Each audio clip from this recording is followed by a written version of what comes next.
Voodoo Doll's Story. Chapter 1. The Discovery. Charlotte Allen had always considered herself a rational person. She didn't believe in ghosts, curses, or anything that couldn't be explained by science. But everything changed the day she found the dolls. It was a cold autumn afternoon when she returned to her grandmother's old house in Black Hollow. The house had been abandoned for years, left to decay after her grandmother's passing. The once vibrant home, filled with the scent of cinnamon and lavender, now stood eerily silent, its wooden frame creaking with each gust of wind. Dead leaves had gathered in the corners of the front porch, and ivy crept along the walls, attempting to reclaim the structure as part of nature's domain. Charlotte hesitated before unlocking the door, the brass key cold in her palm. It had been years since she had last set foot in the house, and as she stepped inside, a wave of nostalgia mixed with unease washed over her. Dust coated every surface, the air stale and thick with the scent of old wood and forgotten memories. Sunlight streamed through the grimy windows, casting long shadows across the faded floral wallpaper. She had come with a purpose: to sort through the remains, deciding what to keep and what to discard.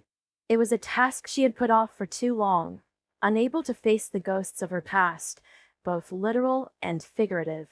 But now, with her grandmother gone, there was no one left to care for the house, and Charlotte had to make a decision about its future. After spending hours rummaging through the lower floors, sorting through stacks of brittle letters and yellowed photographs, she made her way up to the attic. The pull-down ladder groaned under her weight as she climbed into the dimly lit space. The attic was filled with forgotten relics, old trunks, broken furniture, stacks of books whose pages had curled with time. Dust motes floated in the air, disturbed by her presence. It was then that she noticed it, an old wooden chest pushed against the far wall, its edges covered in cobwebs. Something about it called to her, an unexplainable pull that sent shivers down her spine. She hesitated before stepping forward, her heartbeat quickening as she reached for the lid. The wood was rough beneath her fingers, the hinges stiff with age. With a deep breath, she lifted the heavy lid and peered inside. What she saw made her blood run cold. Inside the chest were 5 dolls, each crudely sewn but eerily lifelike. Their button eyes seemed to stare back at her, their stitched mouths curved into frozen expressions. But what sent a chill down her spine was that she recognized them. Each doll bore an uncanny resemblance to someone from her past, people who had wronged her in one way or another. Mark, the ex-boyfriend who had betrayed her. Lisa, the classmate who had spread lies about her. David, her former boss, who had unfairly fired her. Her breath hitched. She reached out with trembling fingers, brushing the fabric of one of the dolls. The sensation of the cloth sent a wave of unease rippling through her. Who had made these dolls? And why were they here, in her grandmother's attic?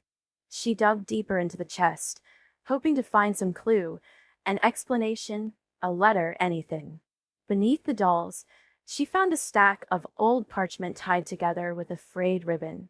With shaking hands, she untied the knot and unfolded the first sheet. The handwriting was unmistakably her grandmother's. To my dearest Charlotte, if you are reading this, then I am gone, and you have found the chest. You were never meant to see these, but fate has its own way of revealing secrets. Charlotte swallowed hard, her eyes scanning the words. Her grandmother had always been a quiet woman, with a knowing gaze and an air of mystery about her. But she had never spoken of anything like this. These dolls are not ordinary, my love.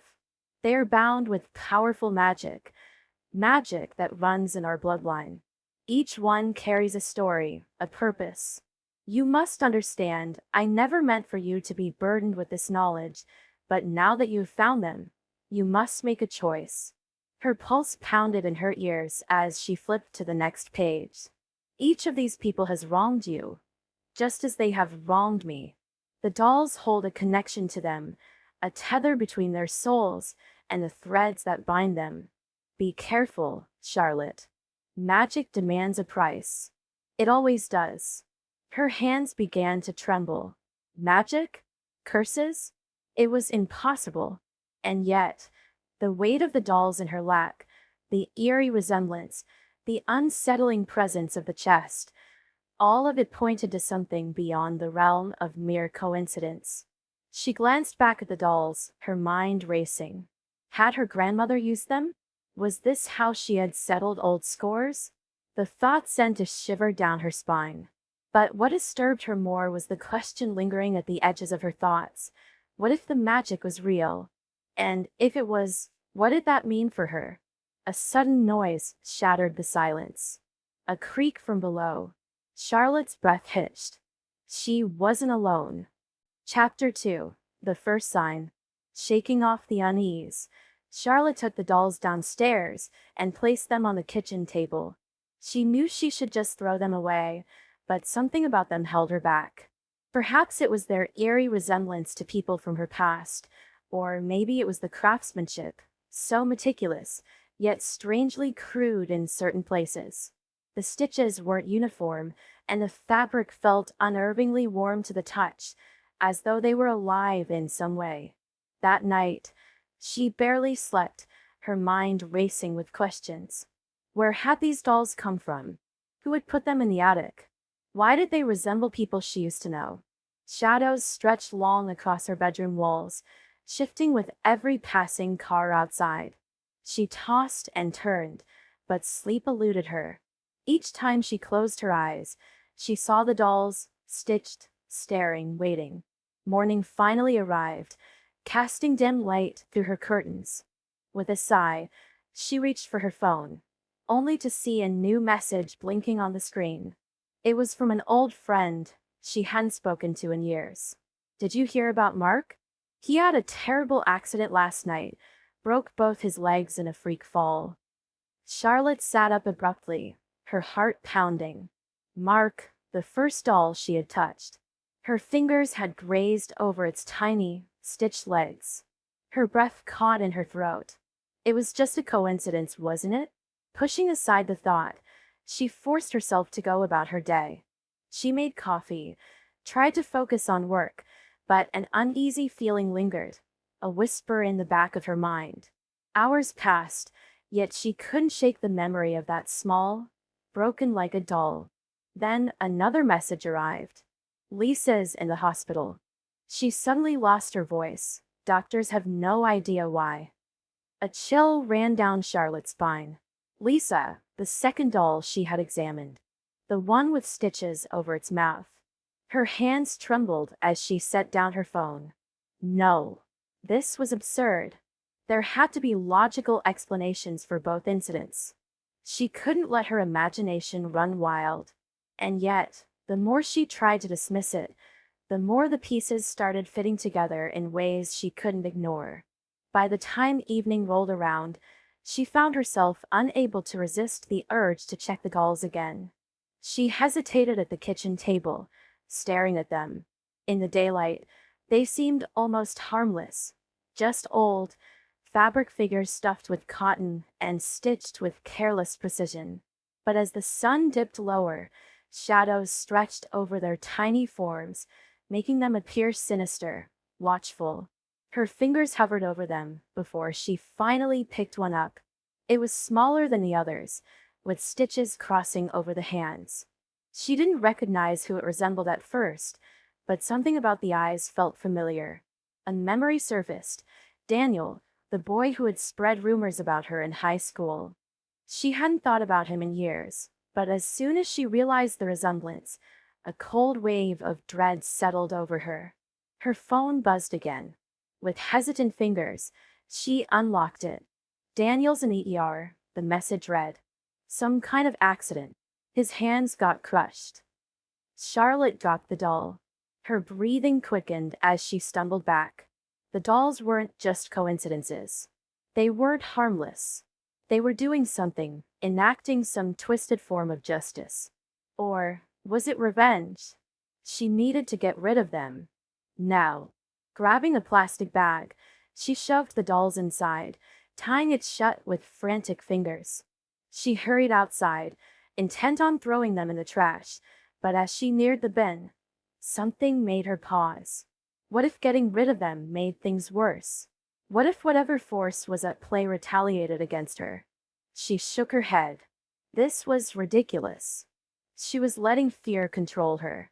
She flung open the lid of the trash can and tossed the bag in, slamming it shut before she could hesitate further.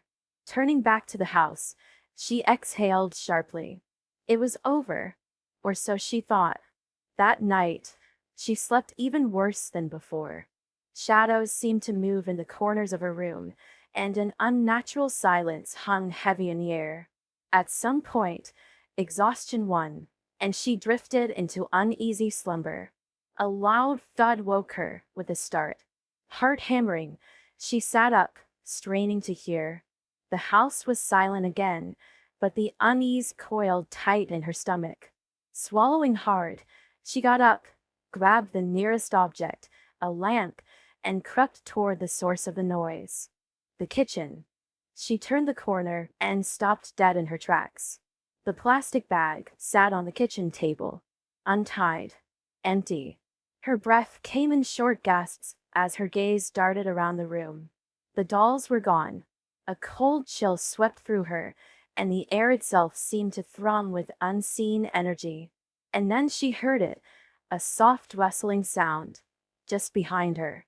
Charlotte turned, but there was nothing there. The lights flickered. Her pulse pounded in her ears as she took a slow, shaky step back. A creak sounded from the hallway, followed by another. Footsteps. Tiny, dragging footsteps. And then the whisper. A voice that wasn't hers. That wasn't human. You shouldn't have thrown us away. Chapter 3. The Truth Revealed. Determined to get answers, Charlotte searched through the house for any clues. The old estate creaked under her hurried footsteps as she rifled through drawers and overturned dusty boxes. She knew something was wrong, terribly wrong, and the answers had to be here, hidden somewhere within these walls. The search led her to the one place she had always avoided, her grandmother's old study. The room had been left undisturbed since her passing, the door barely opened since the funeral. The moment Charlotte stepped inside, the air thickened, heavy with the scent of dried herbs and old paper. The dim light from a single window cast eerie shadows across the room, accentuating the worn wooden desk against the far wall. A glint of metal caught her eye. A large, antique key lay atop a thick, dust-covered journal. With trembling fingers, she picked up the book, sending a small cloud of dust into the air. The leather cover was cracked with age, the pages yellowed and delicate. As she flipped through the journal, her breath hitched. It wasn't filled with ordinary notes or sentimental musings. No, these pages held something else entirely, something sinister. Her grandmother had been practicing voodoo. Charlotte's pulse pounded in her ears as she read. Rituals, charms, protective talismans, all carefully detailed in looping handwriting. The descriptions of binding dolls to people through personal belongings made her stomach turn. This couldn't be real. Her sweet, kind grandmother, the woman who had baked her cookies and tucked her into bed, had secretly been a practitioner of dark magic? A loose slip of paper fluttered from the journal, landing at her feet. She bent down to retrieve it, and saw it was written in red ink. The dolls will protect you, but beware. What is given must be returned. Power comes with a price. Charlotte's hands trembled. If the dolls were enacting vengeance on her behalf, what would the cost be? Her mind reeled as she pieced together the strange occurrences of the past few weeks. The sudden misfortunes that had befallen those who had wronged her, the accident that left her former boss hospitalized, the fire that destroyed her ex-boyfriend's car, the mysterious illness that plagued the co-worker who had spread lies about her. Were these all coincidences? Or had the dolls been working in the shadows, fulfilling her unspoken desires for justice? She needed answers. Now, flipping through the journal, Charlotte found a section detailing the construction of the dolls. They weren't mere toys. They were vessels, channels for intent and power. Each doll was tied to a person through an object of theirs, something personal, something with meaning. She glanced around the room, searching for any sign of these dolls, and then she saw it. A wooden chest tucked into the corner, its lid slightly ajar. Cautiously, she approached and lifted the lid. Inside, nestled in faded fabric, were several handcrafted dolls. Each was stitched with care, their button eyes glinting in the dim light. But it was the items tied around their necks, locks of hair, jewelry, fabric scraps, that sent ice coursing through her veins. One doll in particular caught her attention. It had a small silver bracelet tied around its wrist, an exact replica of the one she had given to her best friend, Anna, years ago. Dread settled deep in Charlotte's stomach. Had something happened to Anna? A sharp knock at the front door made her jump. Heart hammering, she hurried down the stairs, her fingers still stained with the dust of the journal. She opened the door to find Anna standing there, pale and visibly shaken. Charlotte, Anna's voice was a whisper. Something is wrong. I've been having these nightmares, these visions. And then, last night, I woke up covered in scratches. I don't know what's happening, but I feel like I'm being watched. Charlotte swallowed hard. She could hear her grandmother's warning echoing in her head. Power comes with a price. She had to undo this. But how? With a newfound sense of urgency, Charlotte pulled Anna inside and led her upstairs to the study. She hesitated only a moment before showing her the journal, flipping to the passages about undoing bindings. According to her grandmother's notes, the only way to sever the connection was to burn the dolls and return any borrowed energy to the universe. Charlotte grabbed the dolls and raced to the backyard, Anna following close behind. With shaking hands, she struck a match and set them ablaze. The fire roared to life, the flames consuming the dolls hungrily. As the last doll blackened and crumbled into ash, a powerful gust of wind rushed through the yard, extinguishing the flames in an instant. Then silence. The weight in Charlotte's chest lightened. The air felt clearer. Whatever force had been unleashed was gone. Anna exhaled a shaky breath and turned to Charlotte. What did you do?